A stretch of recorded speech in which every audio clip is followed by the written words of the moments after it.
संस्कृत के शब्द या कोई सी भी भाषा के शब्द बच्चे क्यों नहीं समझेंगे साहब? उनके स्कूल में पढ़ाया जाता है। अगर बच्चों की लैंग्वेज छपरी है, अगर बच्चों की लैंग्वेज आज पूतड़ाक वाली है, तेरी भी जलेगी, इस तरह की है, तो क्या टीचर भी इसी लैंग्वेज में बात करने लग जाएगा? क्योंकि बच्चों को समझ नहीं आ रहा तो उनकी लैंग्वेज में करते हैं। ऐसा क्यों होगा?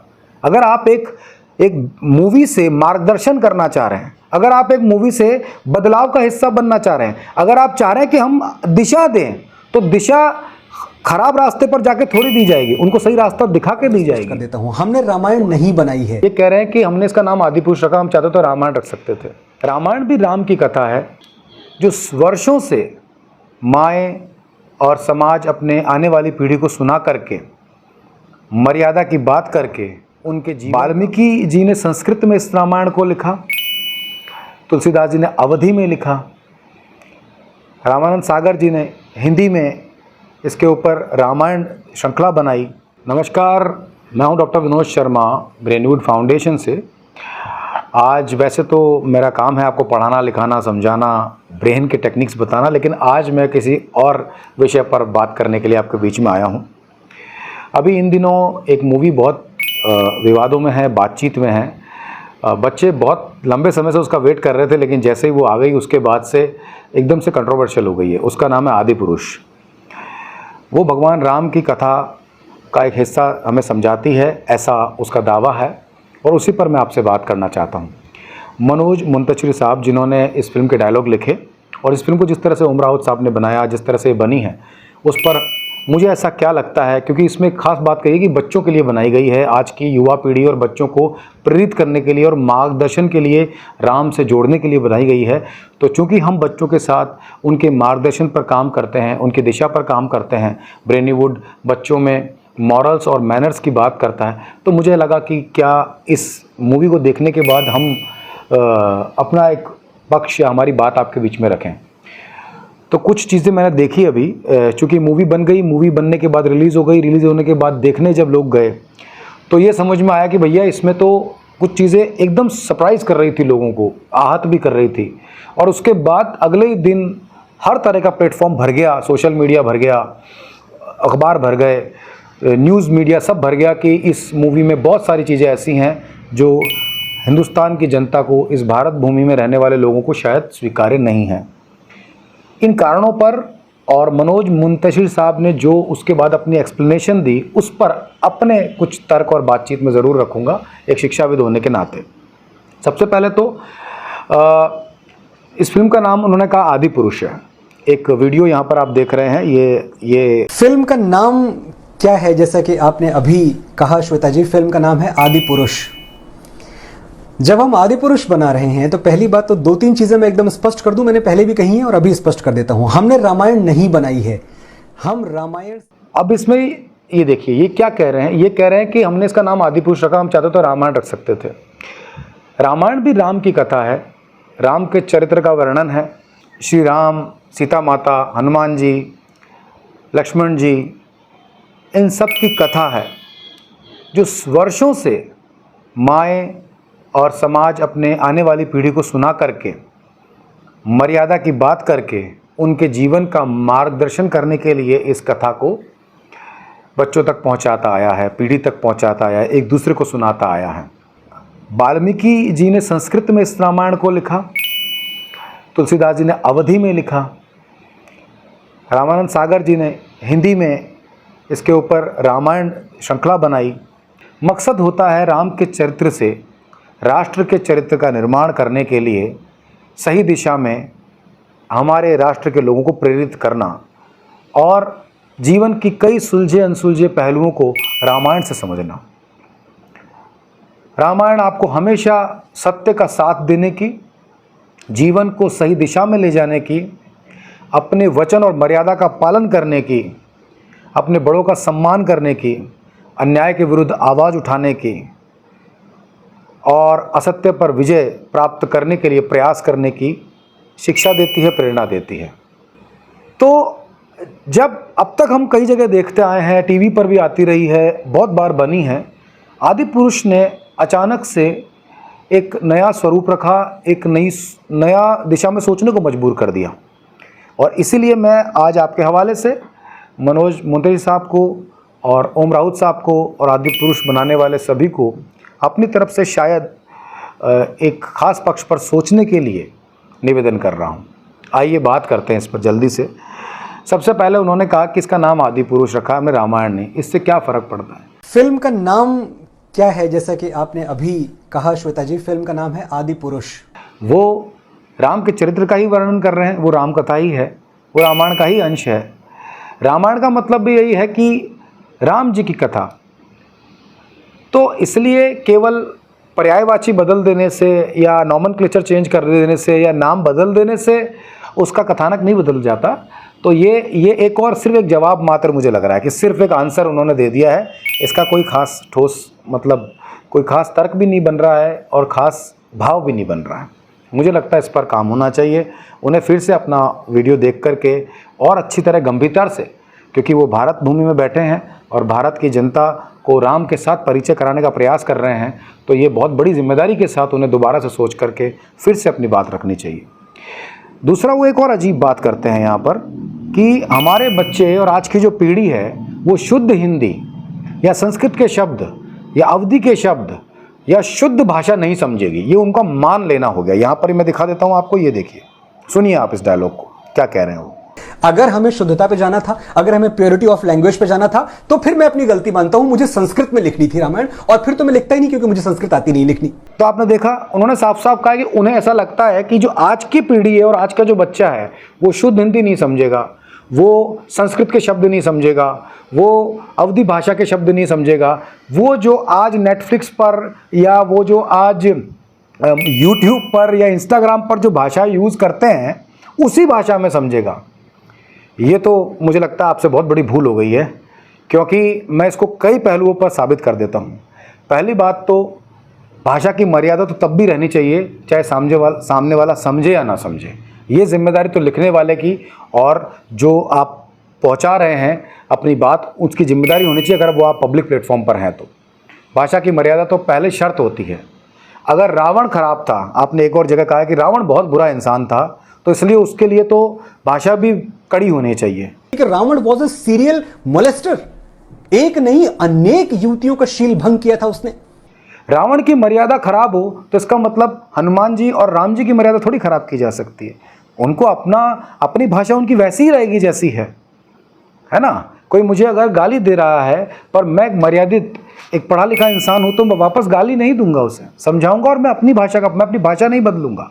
ये तो हुई पहली बात। दूसरी ज़रूरी बात, मैं आप ही को इसी बॉलीवुड से एक बहुत बड़ा उत्तर देता हूं अभी, कि अगर आपने एस.एस. राजामौली की बाहुबली देखी हो, जो कि साउथ इंडियन लैंग्वेज में बनी है और बाद में हिंदी में ट्रांसलेट हुई है, उसकी भाषा शुद्ध हिंदी है। आप उसके डायलॉग सुनना चाहेंगे? बाहुबली को शुभ मुहूर्त देखकर माहिष्मती का राज मुकुट पहनाया जाएगा। ये मेरा वचन है, मेरा वचन ही है शासन। तो बाहुबली में एक बात और नोटिस करें, वही प्रभास है, वही प्रभास जो आपकी मूवी में है, वही प्रभास बाहुबली के अंदर है। और आप देखिए किस तरह से किस भाषा का इस्तेमाल करें। देखिए इस क्लिपिंग को, देखिए पूरी मूवी देखिए। भल्ला बाहु, मातृभूमि का ऋण चुकाने का यही अवसर है, इसे स्वीकार करो। ये देखिए, अब बताइए, इस भाषा में मर्यादा नहीं है, इस भाषा में शुद्ध हिंदी नहीं है। ये भाषा तो तमिल, ये वीडियो तो जो है साउथ इंडियन की लैंग्वेज को कन्वर्ट करके फिर हिंदी में किया गया, तब जाके बना है। मतलब डब्ड होने के बावजूद इतनी जबरदस्त है कि हर बच्चे को डायलॉग्स याद है साहब। राइट? आप इस तर्क को समझ पा रहे हैं? मुझे लगता है कि आपको बात समझ में आ रही होगी, क्योंकि आपने कहा कि यूथ की लैंग्वेज है, वो नहीं समझेंगे संस्कृत, वो नहीं समझेंगे भ्रातृश्री। तो वो मुझे लगता है कि ये थोड़ी सी मिस्टेक है साहब। ये जरूरी है कि एक दबाव के चलते बोलना पड़ रहा है, कुछ तो बोलना पड़ेगा, तो इसे बदलना चाहिए। और एक बात बताइए, अगर आम बोलचाल की भाषा गाली गलौज की हो जाए, आम बोलचाल की भाषा अपशब्दों की हो जाए, तो क्या ये सब पर्दों पर दिखाना शुरू कर देंगे? और ये बच्चे आज से थोड़ी बोल रहे हैं, कॉलेज के ज़माने से, या हमारे घर में भी गांव में बड़े बुजुर्ग होते थे, वो कई बार ऐसी अपशब्दों का इस्तेमाल भी आम बोलचाल में करते थे। आज भी लड़के करते हैं। पर अब क्या हो गया, ये नेटफ्लिक्स पे, ये जो OTT प्लेटफॉर्म पे, इन पर, ये इंस्टाग्राम पे, ये जो आजकल के कॉमेडियन लड़के आ रहे हैं, इनकी वजह से ये पब्लिक प्लेटफॉर्म पर बोलने लगे। तो इस पर लोगों को मजा आने लग रहा है, लोग जुड़ रहे हैं इससे क्योंकि उनको वो चीज़ देखने को मिल रही है, तो आपको लग रहा है पब्लिक मास इंटरेस्ट है। तो क्या हम रामायण की भाषा भी ऐसी कर देंगे? क्या हम हमारे कथाओं की भाषा भी ऐसी कर देंगे? ये तो कोई तर्क ही नहीं हुआ। बल्कि आपको तो यहाँ समझाना चाहिए कि नहीं, वो भाषा कैसे छोड़े, वो यूथ की भाषा नहीं है, वो यूथ भटका हुआ है, इस वजह से वो उसको बोल रहा है। पब्लिक प्लेटफॉर्म पे आजकल चलन चल गया, बोल रहे तो लोग बोलने लग गए। पर ये कोई कॉमेडी शो नहीं है, ये कोई ओटीटी प्लेटफॉर्म पे आने वाली वेब सीरीज नहीं है जिसमें किसी भी तरह का डिस्क्लेमर लगा करके और किसी भी तरह की भाषा लोगों तक पहुंचाई जा रही है। ये तो साक्षात राम कथा है, आप खुद कह रहे हैं। ये तो आस्था भी है, भावना भी है, पूजा भी है। क्या आज का यूथ अगर भाषा में कंफर्टेबल नहीं होगा तो हम हमारी आरती, स्तोत्र, पूजा पाठ की सारी चीजें बदल देंगे, सब जगह ये डाल देंगे? ऐसा हो सकता है क्या सर? आप बताइए। देश लोग अगर बदल रहे हैं किसी अस्वीकार्य तरीके से, तो जो नेतृत्व कर रहा है, जिसे लोग सुन रहे हैं, जिससे लोग जुड़े हैं, जो लीडर है, जो दुनिया की आवाज है, जैसे आप हैं, उनके तो बड़ी जिम्मेदारी बनती है क्योंकि आपकी आवाज सुनी जाती है तो आप आसानी से बता सकते हैं गलत क्या है, सही क्या है। हो सिर्फ यही रहा है साहब, आपकी बात से तो ऐसा लग रहा है कि जैसे पहले के जमाने में जो सही होता था उसे पसंद करने को कहा जाता था, ये सिखाया जाता था, और आप ये कहना चाह रहे हैं जो पसंद है उसे सही बना दिया जाए। ये तो कोई बात नहीं हुई। मुझे लगता है बहुत काम करना पड़ेगा, सिर्फ और सिर्फ मूवी बनाने और हिट करने के उद्देश्य से नहीं हो सकता है। कोई भी मूवी बने फिर भी आपकी जिम्मेदारी आपकी मर्यादाओं के साथ आती है। मैं तो आज इसकी बात करता हूं कि आप जो आंसर आप कर रहे हैं ये कहीं भी उस गलती के साथ मैच नहीं कर रहे हैं। ये कहीं भी आप कह रहे हैं हमने डेलिबरेटली किया है तो भी ये तो बहुत बड़ी गलती कर रहा है। तो ये अजीब सा तर्क है, इस तर्क में कोई दम नजर नहीं आ रहा है। आपको फिर इसे सुनकर, समझकर, गंभीरता से जिम्मेदारी लेते हुए शायद अपनी बात को रखने के लिए 100 बार सोच करके जनता के सामने पूरी जिम्मेदारी से अपनी बात रखनी चाहिए। आप खुद देख लीजिए, संस्कृत के शब्द या कोई सी भी भाषा के शब्द बच्चे क्यों नहीं समझेंगे साहब? उनके स्कूल में पढ़ाया जाता है। अगर बच्चों की लैंग्वेज छपरी है, अगर बच्चों की लैंग्वेज आज पूतड़ाक वाली है, तेरी भी जलेगी, इस तरह की है, तो क्या टीचर भी इसी लैंग्वेज में बात करने लग जाएगा? क्योंकि बच्चों को समझ नहीं आ रहा तो उनकी लैंग्वेज में करते हैं। ऐसा क्यों होगा? अगर आप एक मूवी से मार्गदर्शन करना चाह रहे हैं, अगर आप एक मूवी से बदलाव का हिस्सा बनना चाह रहे हैं, अगर आप चाह रहे हैं कि हम दिशा दें, तो दिशा खराब रास्ते पर जाके थोड़ी दी जाएगी, उनको सही रास्ता दिखा के दी जाएगी। अगर वो कुछ गलत कर रहे हैं तो उस गलती का पार्ट बन के थोड़ी की जाएगी, उनको बता के की जाएगी कि आप गलत कर रहे हैं। उनकी भाषा खराब है तो अपनी भाषा खराब करके उनके साथ दोस्ती करके थोड़ी दी जाएगी, बल्कि उन्हें समझाना पड़ेगा कि आपकी भाषा खराब है। इसमें क्या बुराई है? इससे कौन सा मूवी जो है लोग नहीं देखेंगे या यूथ कनेक्ट नहीं करेगा? पहली बात तो आप बाहुबली वाला एग्जाम्पल बहुत गंभीरता से समझिए। ऐसा हो ही नहीं सकता है कि हमारे देश का नागरिक हिंदी भाषा समझता नहीं हो, और अगर वो छपरी लैंग्वेज या ये सड़कों पर चाय की दुकानों पर बैठने वाली लैंग्वेज या ये जो नेटफ्लिक्स के अंदर वेब सीरीज़ में जो लैंग्वेज यूज़ होती है, या जो इंस्टाग्राम पर व्हाट्सएप पर चैटिंग में जो ये लैंग्वेज यूज़ करते हैं, वो प्राइवेट लैंग्वेज है लोगों की, उसको पब्लिक बना करके आप तालियां नहीं बटोर सकते। और कम से कम राम जी की कथा में तो बिल्कुल भी नहीं। वैसे तो किसी भी मूवी जब आप बनाते हो उसमें आपकी जिम्मेदारी होनी चाहिए कि हम अपनी कुछ मर्यादाओं को संभाल के रखें, लेकिन फिर भी इस मूवी की अगर मैं बात करता हूं तो ये तो आस्थाओं के साथ जुड़ी हुई है, लोगों की भावनाओं के साथ जुड़ी हुई है, लोग जिन्हें भगवान मानते हैं उनके साथ जुड़ी हुई है। पूरा देश आज राम भगवान की बात कर रहा है, राम मंदिर बन रहा है। आप क्या ये जितने भी लोग इसे बना रहे हैं सब ऐसी लैंग्वेज यूज़ कर लेंगे? क्योंकि ये तो यूथ की भाषा है, और यूथ की भाषा जो गलत है तो आप उसे सुधारेंगे या वैसा ही बन जाएंगे हम? क्या स्कूल भी गाली देना शुरू कर देगा? अगर अच्छा आप कहते हैं कि रावण एक अच्छा इंसान नहीं था तो उससे तो तमीज़ से बात नहीं हो सकती। नहीं, रावण को तमीज़ नहीं थी या वो अच्छा इंसान नहीं था, इससे भी कोई फ़र्क नहीं पड़ता है।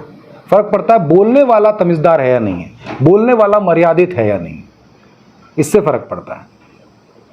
अगर रावण खराब है तो क्या हम श्री राम जी से या हनुमान जी से अपशब्द कहलवाएंगे? आप जब लिख रहे हैं उस लेखनी में आप पूरा इस तरह से कल्पनाएं करेंगे तो ये तो बहुत ही नया रूप हो जाएगा। अगर आपकी बात सही है कि आज बच्चे पुराना इतिहास को नहीं पढ़ते हैं या पुरानी मूवीज़ नहीं देखते हैं तो ये और बड़ी जिम्मेदारी आपकी बनती है कि आप उसको ख़राब नहीं होने दें, क्योंकि अब बच्चा इसको देख करके समझेगा कि ऐसे ही होंगे राम और ऐसे ही होंगे श्री हनुमान, तो ये तो बड़ी गड़बड़ हो जाएगी।